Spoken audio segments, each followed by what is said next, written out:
Good morning বন্ধুরা, ছায়া daily ব্লগে সবাইকে স্বাগত জানানো। আজকের ব্লগটা এখান থেকে শুরু করছি। এই যে সকালবেলা আজকে নিয়ে ছুটি আছে, ছুটি নেই, যাইনি স্কুলে, ছুটি আছে, কালকে দিয়ে পরীক্ষা শুরু। তো ওই জন্য বলে যে আজকে বাড়ি থাকবে করবে।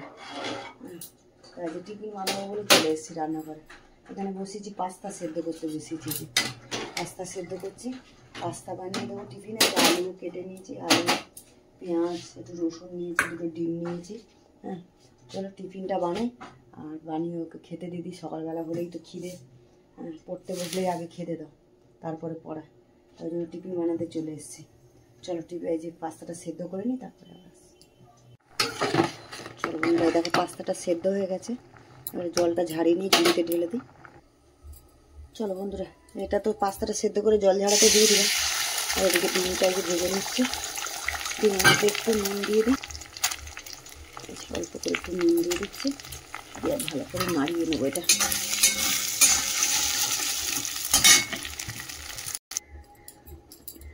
চলো বন্ধুরা, ডিমটা তো ভেজে তুলে নিলাম। এই যে সাদা তেল দিয়ে দিচ্ছি। চলো তেলটা গরম হোক। চলো তেলটা তো গরম হোক। রসুন আর পেঁয়াজ দিয়ে দিলাম একসাথে তেলের মধ্যে। রসুন পেঁয়াজটা একটু ভেজে নিই, তারপরে আলুটা দিই। পেঁয়াজ রসুনটা হালকা করে ভেজে নিয়েছে। আলু কেটে রেখে নুন মাখিয়ে রেখে দিয়েছিলাম। আলুটা কেটে নুন মাখিয়ে রেখে দিলাম, জলটা বেরিয়ে যায়, আলু জলটা ধরে যায়। এর মধ্যে হলুদ দিয়ে দেবো, নুনটা মাখিয়ে রেখেছিলাম, হলুদ দিয়ে দেবো, অল্প নুন দেবো। তার সাথে নুন দিয়ে সেদ্ধ করে রেখেছি। হলুদটা অল্প নুনও দিয়ে দিচ্ছি, অল্প নুন দিয়ে দিলাম। আর দিয়ে দেবো অল্প করে একটু হলুদ দিয়ে দেবো, একটু হলুদ দিয়ে দিলাম। আলু পেঁয়াজটা ভালো করে ভেজে নিই।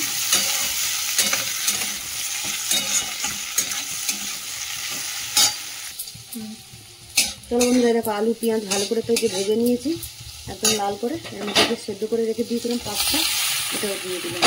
দিয়ে ভালো করে মেশাবো। তারপরে অরিগানো চিলি ফ্লেক্স দেবো, একটু চিজ দেবো। পাস্তাতে তো একটু চিজ দিলে ভালো লাগবে খেতে।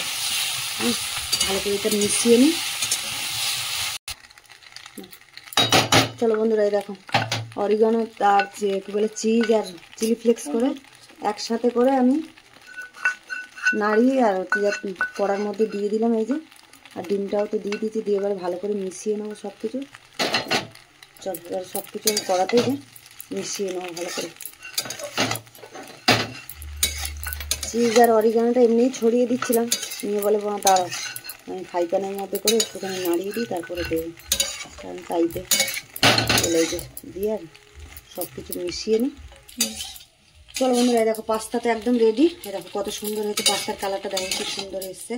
হ্যাঁ, চলো পাস্তা হয়ে গেছে, এবার মেয়েকে খেতে দিয়ে দিই। এই যে মেয়েটা দিয়ে দিই তুলে। আর তোমার দাদা হয়তো কাজে গেছে, ছেলেও এখনও ওঠেনি, আমি মেয়েকে দিয়ে দিই। চলো এটা দিয়ে দিই না, এটুকু দিই। চলো বন্ধুরা, রান্নার জোগাড় করে নিয়েছি। এই যে টিফিন খাওয়া শেষ হয়েছে, এবারে রান্না করব।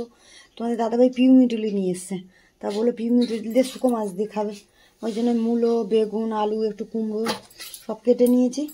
আর এই যে হয়েছে যা শুকো মাছও ধুয়ে গরম জলে ধুয়ে নিয়েছি, কিন্তু শুকো মাছটা ধুয়ে নুন হলুদ মাখিয়ে রেখেছি। এখানে কাটাপোনা মাছ দিয়ে আর পেঁপে, আলু, ওলকপি দিয়ে ঝোল করবো। চলো সব জোগাড় তো করে নিয়েছি, রান্নাটা বসিয়ে দিই। আর অনেক বেলাও হয়ে গেছে। এদিকে চলো কড়াতে তেল দিয়ে এদিকে মাছটা বসিয়ে দেবো, আর এদিকে মিটুলিটা বসাবো শুকনো মাছটা দিয়ে। চলো শুকনো মাছটা ভাজবো, আর এদিকে মাছ ভাজা বসাবো। চলো বন্ধুরা, তেল তো গরম হয়ে গেছে, আর এই মাছটা দিয়ে দিই। তিনটে মাছই থাকা বাকি মাছগুলো আবার ভাজছি। আর এদিকে তো তেল গরম হয়ে গেছে, শুকনো মাছগুলো দিয়ে দিই। শুকনো মাছটা একটু ভেজে নিই।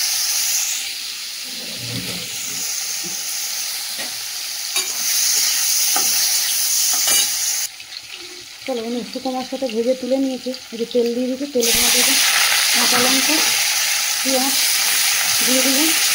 আর পেঁয়াজ লঙ্কাটা ভাজা হোক, তারপরে মশলাটা দিলাম। সবজিটা না, মশলাটা পরে দেবো। সবজিটা ওদিকে এই মাছটা ভেজে নিই, আর দুটো বাকি ছিল ওটাও দিয়ে দিই। পেঁয়াজ লঙ্কাটাকে একটু ভেজে নিলাম। এই যে সবজিটা দিয়ে দিলাম এর মধ্যে, দিয়ে আর একটু ভাজা ভাজা হোক, তারপরে মিটুলিটা দেবো। চলো বন্ধুরা, এই যে মাছ তো ভেজে তুলে নিয়েছি, জিরে ফোড়ন দিয়ে দিলাম, তেজপাতা। ফোড়নটা ভাজা হয়ে গেছে, কেটে আলু ওলকপি আর দিয়ে দিলাম।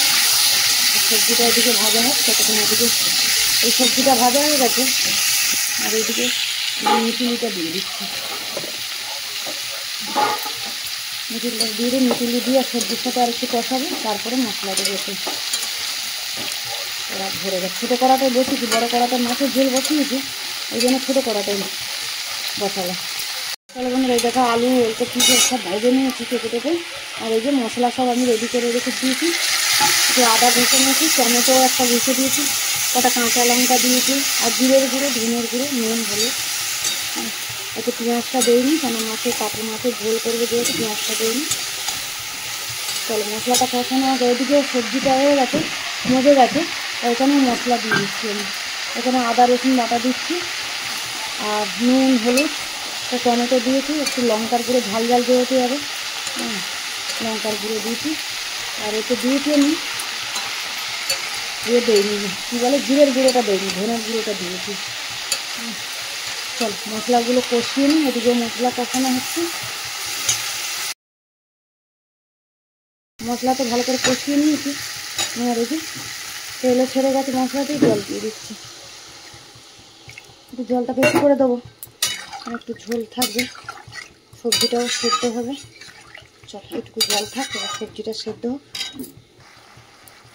চলো বন্ধুরা, জল দিবি না তে, যা জল বেরিয়েছে ওতেই সেদ্ধ হয়ে যাবে। হাফ সেদ্ধ হয়ে গেছে, মামাই মার খাবি। চল এদিকে এটা হোক, চাপা দিয়ে দিয়ে এটা সেদ্ধ হয়ে যাবে। আর ওদিকে তো ঝোল বসিয়ে দিয়েছে, এবার ভাত বসাবো হয়ে গেলে। চলো বন্ধু, মাছের ঝোল তো হয়ে গেছে, এই যে মাছও দিয়ে দিয়েছি এর মধ্যে, ঝোল হয়ে গেছে। আর এখানে ধনে পাতা দিয়ে নাবিয়ে দেবো। আর ওদিকে মিটুলিও হয়ে গেছে, শুকনো দিয়ে মিটুলিও হয়ে গেছে। হ্যাঁ, মাছের ঝোল হয়ে গেছে, আর এদিকে মিটুলিও হয়ে গেছে। বাস নাবিয়ে দেবো, দিয়ে ভাত বসাবো যাবে। চল রান্না বান্না শেষ, ভাতটা করে নিলেই হয়ে যাবে। জলটাও বন্ধ করে দিই, বন্ধ করে দিলাম। চলো বন্ধুরা, রান্নাবান্না সেরে চান পুজো সব কমপ্লিট হয়ে গেছে, আর ছেলে মেয়েরাও খেয়ে নিয়েছে। মেয়ে খেয়ে পড়তে চলে গেছে, আর তোমাদের দাদাভাইয়ের আমি খেতে বসেছি। যে চলো এখানে তো ভাত টাত বেড়ে নিয়েছি, আর আজকে তো বললাম দেখালাম শুকো মাছের তরকারি করেছি মিটুলি দিয়ে, আর এখানে মাছের ঝোল করেছি আলু পেঁপে আর যে ওলকপি দিয়ে। হ্যাঁ, এখানে স্যালাডও নিয়েছি। চলো আজকের ব্লগটা তাহলে এখানেই শেষ করছি, দেখা হচ্ছে পরের ব্লগে। চলো টাটা।